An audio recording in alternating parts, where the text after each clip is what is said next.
બાપા સત્પુરુષ તો અંતર્યામી છે અને સર્વજ્ઞ છે, બધું જ જાણે છે.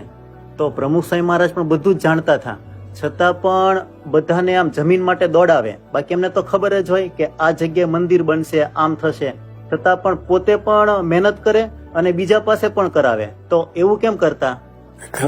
બધાને અનુભવ કરવા માટે. સીધું બધું થઈ જાય તો એમાં મજા ના આવે.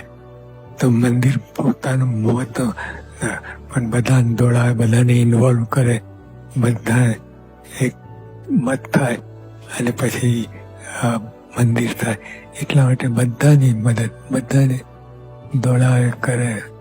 પણ કારણભૂત પોતે તો જાણતા હોય બધું, પણ આ બીજા બધાને અનુભવ કરાવવા માટે, બીજા બધાને ઇન્વોલ્વ કરવા માટે કે જે મંદિરો પડ્યા જ ના હોય એને પણ ફેરવે કે ભાઈ તું જો આ.